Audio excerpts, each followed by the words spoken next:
ಲೈಂಗಿಕ ದ್ವೀಪದ ರಹಸ್ಯ ಬಟಾ ಬಯಲಾಗಿದೆ ಹೇಗೆ? ಇನ್ನು ಎಪ್ಸ್ಟೀನ್ಗೆ ಸೇರಿದ ಖಾಸಗಿ ದ್ವೀಪದಲ್ಲಿ ಲೈಂಗಿಕ ದಂಧೆ ನಡೀತಾ ಇತ್ತ. ಆ ಅವ್ಯಾಹತವಾಗಿ ನಡೀತಿದ್ದ ದಂಧೆ ಈಗ ಜಗತ್ತನ್ನೇ ಬೆಚ್ಚಿ ಬೀಳಿಸ್ತಾ ಇರೋದು ಯಾಕೆ? ಲೈಂಗಿಕ ದ್ವೀಪದ ರಹಸ್ಯ. ಎಪ್ಸ್ಟೀನ್ಗೆ ಸೇರಿದ ಖಾಸಗಿ ದ್ವೀಪದಲ್ಲಿ ಲೈಂಗಿಕ ದಂಧೆಗಳಾಗ್ತಾ ಇತ್ತು. ಅಲ್ಲಿಗೆ ಭೇಟಿ ನೀಡುತ್ತಿದ್ದ ಅತಿರಥ ಮಹಾರಥರ ಸ್ಫೋಟಕ ಮಾಹಿತಿ ಇದು. ಯುವತಿಯರನ್ನ ಕರೆತರುತ್ತಿದ್ದ ಎಪ್ಸ್ಟೀನ್ನ ಸಹಚರಿ ಘಿಸ್ಲೇನ್ 2019ರಲ್ಲಿ ಜೈಲಿನಲ್ಲಿದ್ದಾಗಲೇ ಎಪ್ಸ್ಟೀನ್ ಅನುಮಾನಾಸ್ಪದ ಆತ್ಮಹತ್ಯೆ. ಜಗತ್ತಿನ ನಿದ್ದೆಗೆಡಿಸಿದ ಅವನ ಹಿಂದಿದ್ದ ಪವರ್ಫುಲ್ ವ್ಯಕ್ತಿಗಳ ಪಟ್ಟಿ ಅದು. ಫೈಲ್ಗಳಲ್ಲಿ ಹೆಸರಿರುವವರೆಲ್ಲರೂ ಲೈಂಗಿಕ ಅಪರಾಧದಲ್ಲಿ ಭಾಗಿಯಾಗಿದ್ದವರು. ಎಪ್ಸ್ಟೀನ್ ಜೊತೆಗಿನ ಅವರ ಒಡನಾಟ ಈಗ ಸಂಶಯದ ಹುತ್ತವನ್ನು ಬೆಳೆಸ್ತಿದೆ. ಲೈಂಗಿಕ ದ್ವೀಪದ ರಹಸ್ಯ ಬಟಾಬಾಯ್. ಆ ದ್ವೀಪವೇ ಲೈಂಗಿಕ ದ್ವೀಪ ಅಂತ.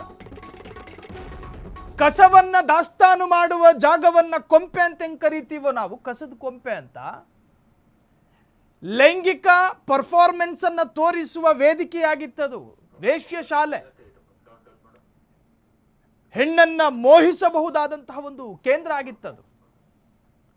ಈ ಎಪ್ಸ್ಟೀನ್ ಎನ್ನುವಂತಹ ವಿಕೃತ, ಅದರಲ್ಲೂ ಕೂಡ ಈ ಭೀಕರತೆಯಲ್ಲೊಂದು ಬರ್ಬರತೆ ಅಂತ ಕರೀತಾರೆ. ಹಂಗೆ ಈತನ ವಿಕೃತತೆಯ ವಿಶಾಲತೆ ಇತ್ತಲ್ಲ, ಅದು ಜಗತ್ತನ್ನೇ ಈಗ ಶಾಕಿಗೆ ದೂಡಿದೆ. ಹಿಂಗೂ ಇರ್ತಾರ ಮನುಷ್ಯನ ಮನಸ್ಸಿನ ವೇಗ ಇದೆಯಲ್ಲ, ಒಂದು ನಿಶ್ಚಿತ ಅವಧಿ, ಒಂದು ನಿಶ್ಚಿತ ವೇಗದಲ್ಲಿರುತ್ತೆ. ಆ ವೇಗವನ್ನು ಸ್ಫೋಟ ಮಾಡಿ ಈತನ ಯೋಚನೆಗಳು ಹರಿದಾಡ್ತಾ ಇತ್ತು. ಒಂದು ಹೆಣ್ಣನ್ನು ಹಿಂಗೂ ಭೋಗಿಸ್ಬೋದು ಅನ್ನೋ ಯೋಚನೆ ಇವನಿಗೆ ಮಾತ್ರ ಮಾಡೋದಕ್ಕೆ ಸಾಧ್ಯ ಆಗ್ತಾ ಇತ್ತು. ಅಂದರೆ ಈತನ ಯೋಚನಾ ವಿಶಾಲತೆ ಅತಿ ದೊಡ್ಡದಿತ್ತು ಅಂತ. ಅಲ್ಲಿಗೆ ಕೇವಲ ಈತ ಮಾತ್ರ ಹೋಗ್ತಿದ್ದಲ್ಲ, ಈತನ ಸಂಪರ್ಕ ಜಾಲದಲ್ಲಿರುವವರ ಹೆಸರುಗಳಿದೆಯಲ್ಲ, ಅದು ನಮಗೆ ಶಾಕ್ ಕೊಡ್ತಾ ಇರೋದು. ಕೂತು ಓದ್ತಿರೋ ನನಗೂ, ಕೇಳಿಸ್ಕೊತಾ ಇರೋ ನಿಮಗೂ ಕೂಡ ನಿಜಕ್ಕೂ ದಿಗ್ಭ್ರಾಂತಕ್ಕೊಳಗಾಗ್ತೀರಿ. ಈ ಮನುಷ್ಯ ಅಲ್ಲಿಗೆ ಹೋಗಿ ಬಂದ. ಮೊನ್ನೆ ನಮ್ಮ ಟೆಂಪಲ್ ಇನೋಗ್ರೇಟ್ ಮಾಡಿದ್ನಲ್ಲ, ಆ ಒಂದು ಕಂಟ್ರಿಲಿ ಹೋಗಿ ಒಂದು ಚರ್ಚ್ ಉದ್ಘಾಟನೆ ಮಾಡಿದ್ನಲ್ಲ, ಅವನು ಅಲ್ಲಿಗೆ ಹೋಗಿ ಬಂದ ಅನ್ನೋ ತರಹದ ಶಾಕಿಗೆ ಒಳಗಾಗ್ತೀರಿ. ಅಲ್ಲಿಗೆ ಭೇಟಿ ನೀಡ್ತಾ ಇದ್ದ ಅತಿರಥ ಮಹಾರಥರ ಸ್ಫೋಟಕ ಮಾಹಿತಿ.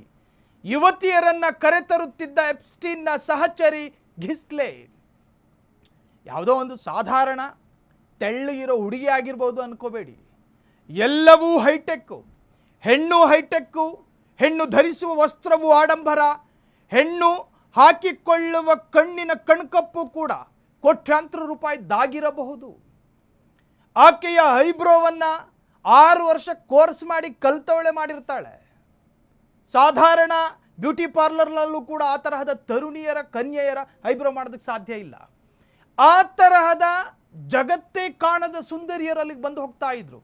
ಈ ಸುಂದರಿಯರನ್ನು ನೋಡಿ ಮನಸ್ಸು ಮತ್ತು ಶರೀರವನ್ನು ಬಿಸಿ ಮಾಡಿಕೊಳ್ಳೋದಕ್ಕೆ ಈ ಸೊಬಗರು ಹೋಗಿ ಬರ್ತಾ ಇದ್ರು ಅನ್ನೋದು ಈ ದಾಖಲೆ ಕತೆ ಹೇಳ್ತಾ ಇದೆ. ಮನಸ್ಸು ಏಕಾಂತತೆಗೆ ತಿರುಗಿದಾಗ, ಹೇಳ್ತಾ ಇದ್ನಲ್ಲ, ವಾತಾವರಣ ಬೇರೆ ತರಹದಲ್ಲಿ ತಿರುಗಿದಾಗ, ವೀಕೆಂಡಿಗೆ ಹೋಗಿ ಬರೋಣ ಅನ್ನೋ ಭಾವನೆ ಬಂದಾಗ ಹೋಗಿ ಬರ್ತಿದ್ರು. 2019ರಲ್ಲಿ ಜೈಲಿನಲ್ಲಿದ್ದಾಗಲೇ ಎಪ್ಸ್ಟೀನ್ ಅನುಮಾನಾಸ್ಪದವಾಗಿ ಆತ್ಮಹತ್ಯೆ ಮಾಡಿಕೊಳ್ತಾನೆ. ಅದನ್ನು ಆತ್ಮಹತ್ಯೆ ಅಂತ ಹೇಳಿ ಯಾರೂ ವ್ಯಾಖ್ಯಾನ ಮಾಡಿಲ್ಲ. ಅದೊಂದು ಅನುಮಾನಾಸ್ಪದವಾದ ಆತ್ಮಹತ್ಯೆ, ಶಂಕಾಸ್ಪದ ಆತ್ಮಹತ್ಯೆ. ಈಗ ಮೊನ್ನೆ ಉದ್ಯಮಿ ಒಬ್ಬರು ಆತ್ಮಹತ್ಯೆ ಮಾಡಿಕೊಂಡಾಗ ಅದನ್ನು ಕೂಡ ಕೆಲವರು ಆ ಆತ್ಮಹತ್ಯೆಯ ಹಿಂದೆ ಸಾಕಷ್ಟು ಅನುಮಾನಗಳಿದೆ ಅಂತ ಹೇಳಿ ಬಣ್ಣಿಸಿದ್ರು. ಹಾಗೇನೆ ಈ ಎಪ್ಸ್ಟೀನ್ ಆತ್ಮಹತ್ಯೆ ಒಂದು ತರಹದ ಸಂಶಯಕ್ಕೆ ಎಡೆ ಮಾಡಿಕೊಟ್ಟಂಥ ಆತ್ಮಹತ್ಯೆ ಆಗಿತ್ತು. ಆತನನ್ನು ಕೊಲ್ಲಲಾಯಿತಾ? ಕಾರಣ ಆತನ ಜೊತೆ ಇಡೀ ಜಗತ್ತಿನ ಚರಿತ್ರೆನೇ ಇದೆ. ಈ ನನ್ನ ಮಗನ ಮುಗಿಸ್ಬಿಟ್ರೆ ಎಲ್ಲವೂ ಮುಗಿದು ಹೋಗುತ್ತೆ ಅನ್ಕಂಡೇನಾದರೂ ಕೊಂದು ಹಾಕಿದ್ರ, ಗಾಡ್ ನೋಸ್. ಆದರೆ ಜಗತ್ತಿನ ಅತ್ಯಂತ ದೊಡ್ಡ ಮಟ್ಟಗಿನ ಸೊಬಗರ ಹಣೆ ಬರಹ ಈ ಎಪ್ಸ್ಟೀನ್ನ ಕೈ ತುದಿಯಲ್ಲಿತ್ತು. ಜಗತ್ತಿನ ನಿದ್ದೆಗೆಡಿಸಿದ ಅವನ ಹಿಂದಿದ್ದ ಪವರ್ಫುಲ್ ವ್ಯಕ್ತಿಗಳ ಪಟ್ಟಿ ಇದೆಯಲ್ಲ, ಫೈಲ್ಗಳಲ್ಲಿ ಹೆಸರಿರುವವರೆಲ್ಲರೂ ಲೈಂಗಿಕ ಅಪರಾಧದಲ್ಲಿ ಭಾಗಿಯಾಗಿದ್ದವರೇ. ಎಪ್ಸ್ಟೀನ್ ಜೊತೆಗಿನ ಅವರ ಒಡನಾಟ ಈಗ ಸಂಶಯದ ಸುಳಿಗೆ ದೂಡಿದೆ. ಈ ಎಪ್ಸ್ಟೀನ್ ಸಂಪರ್ಕದಲ್ಲಿದ್ದವರು ಯಾರೋ ಸರ್ವೇ ಸಾಧಾರಣ ವ್ಯಕ್ತಿಗಳಾಗಿರಲಿಲ್ಲ. ದೇಶವನ್ನೇ ಆಳ್ತಾ ಇದ್ದವರು ಇದ್ರು, ದೇಶದ ಪ್ರೆಸಿಡೆಂಟ್ ಆದವರು, ದೇಶದ ಪ್ರಧಾನಿಯಾದವರು, ದೇಶದ ಉನ್ನತ ಹುದ್ದೆಯಲ್ಲಿದ್ದವರು, ಈ ಎಲ್ಲ ಕೆಟಗರಿಯ ವ್ಯಕ್ತಿಗಳು ಈತನ ಸಂಪರ್ಕದಲ್ಲಿದ್ದರು. ಕ್ಷಣ ಕ್ಷಣದ ಸುದ್ದಿಗಳಿಗಾಗಿ ಫ್ರೀಡಂ ಟಿವಿ ಸಬ್ಸ್ಕ್ರೈಬ್ ಮಾಡಿ, ಲೈಕ್ ಮಾಡಿ ಹಾಗೂ ಫಾಲೋ ಮಾಡಿ. ಹೊಸ ಸುದ್ದಿಗಳ ನೋಟಿಫಿಕೇಶನ್ಗಾಗಿ ಬೆಲ್ ಐಕಾನ್ ಮೇಲೆ ಕ್ಲಿಕ್ ಮಾಡಿ.